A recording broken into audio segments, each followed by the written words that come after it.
Ngaphandle kwabantu abadala abakhona abangekwazi ukusukuma ngizocela ukuthi ibandla lonke lime ngenyawo ngaphandle kwabasetafuleni egameni likaJesu sihloniphe inkonzo bathandekayo ngaphandle kwabadala nje kuphela sihloniphe inkonzo ngithathele ithuba ngibingelele umengameli wethu egameni likaJesu sibingelele uMongcwele osaphakathi kwethu ibandla likaNkulunkulu sesikhona sesifikile endabeni yomhlangano izala ethana bazalwane uyangembulela uNkulunkulu ukuthi namhla kufanele sizohlala sihlale etafuleni noNkulunkulu egameni likaJesu sesikhona ke bazalwane ngiyacela ukuthi sigijime thina sonke sibambise lenkosi encwadini kaMathewu chapter 26 sizofunda verse number 26, 27 and verse number 28 egameni likaJesu the Gospel of Matthew chapter 26 verse 26, 27 and 28 besaphenya nje abazalwane ngiyacela ukuthi ngoba ngenzeka ngasalithola ithuba lokuthi ngikusho lokho engizokusho ngiyacela ukuthi ngamukela bonke abazalwane asebakhona bephakathi kwethu la abaqalayo ukuthi bebekhona ukuzohlanganyela nathi ngiyacela ke sibashayele izandla egameni likaJesu ukusho nje ngesibindi ukuthi la ekhaya useDamaseko sikhonza uNkulunkulu eyedwa sazi yena sibone yena lokho kunye sizokunika khona ngaphandle kwakhe njengoba likhona thema ngithandaza enkabeni ngathi Nkosi ngiyacela ukuthi uma befika la bangatholi umamba bangatholi umengameli bangatholi nebandla kodwa bathole uJesu amen njengoba senikhona ke hlobo zami siyathokoza kakhulu ukuthi senikhona phakathi kwethu egameni likaJesu bengithi uyadlala ngenenza mawuthi uzofika ndilenda ayedlisa ukukhuluma nje ukuthi kuyiqiniso sisetafuleni bazalwane sisetafuleni ngenxa yesikhathi nezulu sokuduma masinyane the Gospel of Matthew chapter 26 sofunda amavesi azoba mathathu kuphela verse number 26, 27 and 28 egameni likaJesu ufundeka kanje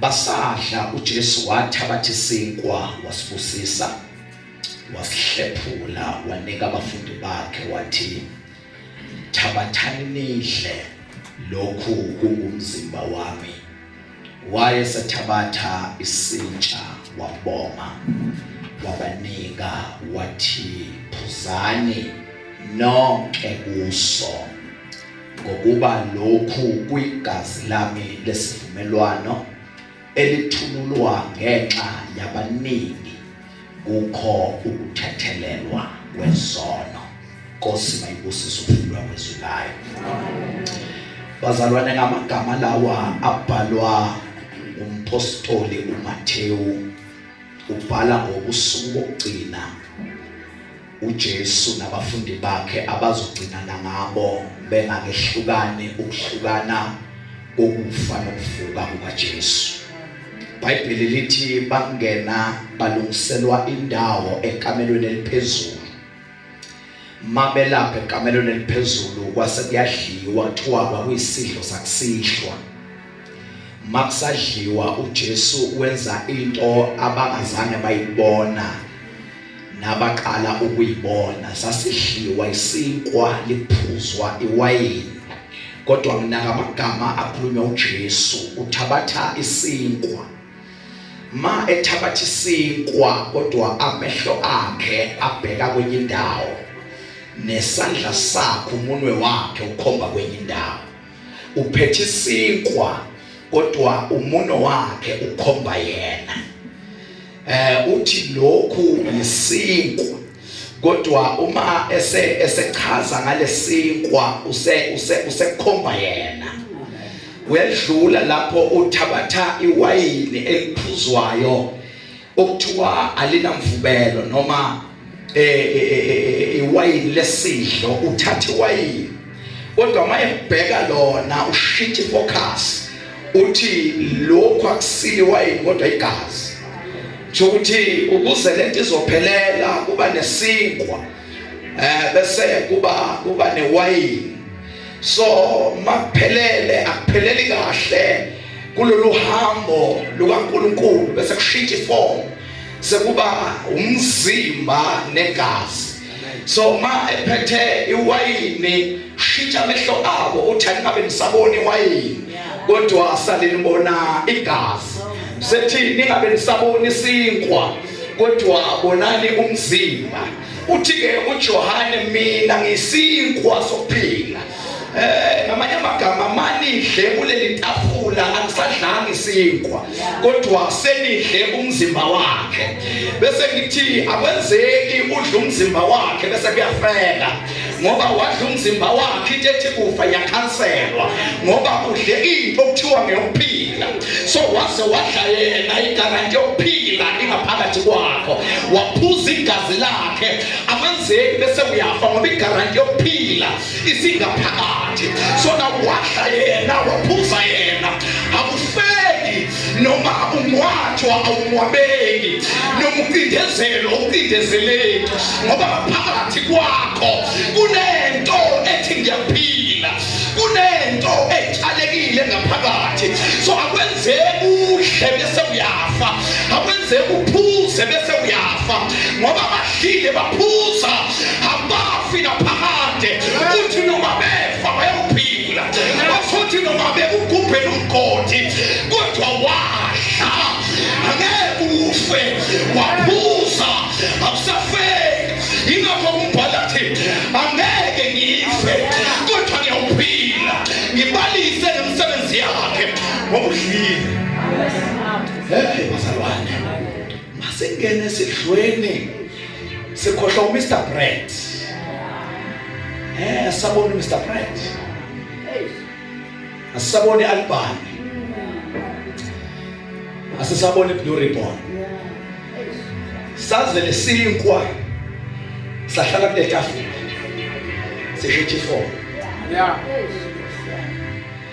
leli wayini lesuka esitolo langena etafuleni lishithi for akusesili wayini kodwa sikuyigazi. So ke odla igazi uthela imiphumela yokuphila, odle umzimba uthela umphumela wokuphila. Yini esenze sadlulundela, yingoba sidlile kodwa bona bahlala, siphuzile bona baphuzana. Manje angikwazi ukuloywa ngikedelwe ngumuntu ongakadli kanti mina ngidlile, ngikedelwe ngumuntu ongaphuzi kanti mina ngiphuzile. Yingakho ngithi mina bayawubeka ngiyawuweka. Yini wethempeni wemamba ngidlile bona bahlala, ngaphuza bona baphuzana, ngoba ngaphakathi kwami kunento ethi phila phila phila, ngoba kuyisinkwa sokuphila. Abangena kule tafula abangabe basabheka ekudeni kodwa babheka umzimba. Amen. Ababheke igazi. Ake ngibusele kancane bazalwane, sengiyathandaza. Uthi uJesu ekwimiyalelo elishumi uchaza izinto eziningi, kodwa mabehamba lapha kuLeviticus uthi ningalidli igazi lesilwane, ngoba igazi lesilwane egazini kunokuphila kwaso. Ushothi le ndaba yegazi nempilo. So uthi uJesu leli gazi leli lichithelwe nina.